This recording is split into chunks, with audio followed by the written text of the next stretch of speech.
அரசு நிறுத்தப்பட்ட மணல் குவாரிகளை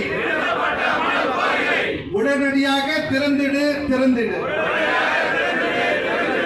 வஞ்சிக்காதே.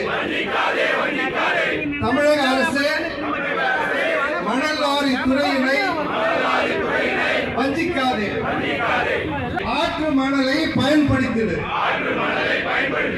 ஆற்று மணல், சவுடு மணல் குவாரிகளை திறக்காமல் கட்டிடம் பாதியில் நிற்குது,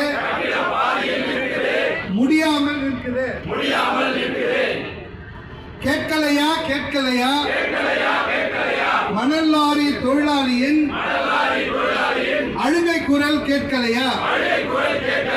தமிழக அரசே கேட்கலையா?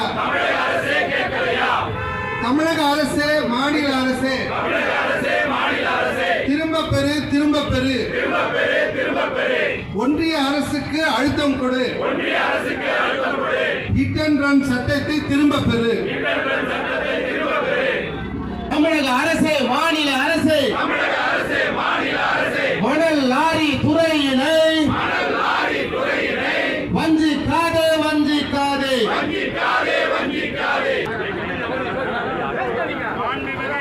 தமிழக முதல்வர் அவர்களுக்கு எங்களுடைய தாழ்மையான வேண்டுகோள். கடந்த 30ஆம் மாதம் 2023 வருடம் ஈடி ரெய்டினால மணல் குவாரிகள் அனைத்தும் நிறுத்தப்பட்டன. அதன் அடிப்படையில் 6 வீலில் 10 மணலுக்காக வடிவமைக்கப்பட்ட எங்களுடைய லாரிகள் கிட்டத்தட்ட 55,000 லாரிகள் வேலையின்றி அனைத்து லாரிகளும் வீட்டில் நிறுத்தி வைக்கப்பட்டுள்ளது. இதனால் 4 லட்சம் தொழிலாளர்கள் மிகவும் பாதிப்படைந்து லாரி தொழில் செய்ய முடியாமல் கட்டிட வேலைகள் அனைத்தும் பாதியில் நிற்கின்றன. எம்சாண்டு என்று சொல்லக்கூடிய அந்த மூலப்பொருளை வைத்து இன்று தொழில் நடக்கிறது. பெரிய பெரிய செல்வந்தர்கள் இந்த தொழிலை செய்து கொண்டிருக்கிறார்கள். எங்களைப் போல நடுத்தர மக்கள், லாரி உரிமையாளர்கள், அதுபோல கட்டிடத்தர தொழிலாளர்கள் அனைவரும் வேலை இழந்து இன்றைய நிலவரப்படி அனைவரும் வேலை இழந்து இருக்கிறோம். கிட்டத்தட்ட 11 மாத காலமாக வேலை இல்லாமல் தவித்துக் கொண்டிருக்கிறோம். பலமுறை அரசுக்கு முறையிட்டோம். தீர்ப்பு வரட்டும் என்று நீங்கள் காத்துக் கொண்டிருந்தீர்கள். ஆனால் மதுரை ஹைகோர்ட்டு இன்று ஒரு நல்ல ஒரு தீர்ப்பை கொடுத்திருக்கிறது.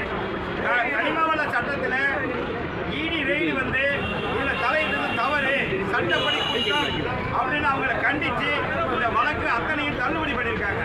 அப்போ மணல் ஓட்டுறதுக்கு எந்த தங்கு தடையும் இல்லை என்பது இதன் மூலம் தெரிகிறது. ஆகையால் மாநில அரசு கண்டிப்பாக நாங்கள் வாழ்வாதாரம் இழந்து நிற்கிறோம். ஆகையால் நீங்கள் உடனடியாக எங்கள் அலுவலரை கேட்டு தொழிலாளர்கள் பாதிப்பை பார்த்து உடனடியாக மூடப்பட்ட குவாரிகள் அனைத்தையும் திறக்க வேண்டும். அதுபோல சவுடு குவாரிகளை அதிகமாக திறக்க வேண்டும். பேஸ்மெண்டம் என்று சொல்லக்கூடிய கடைகாலுக்கு ஏரி மண் தான் நாங்கள் கொட்டுவது வழக்கம். இதுவரை அந்த மண் இல்லை. அந்த மண்ணையும் அதிகப்படுத்தி குவாரிகளை திறக்க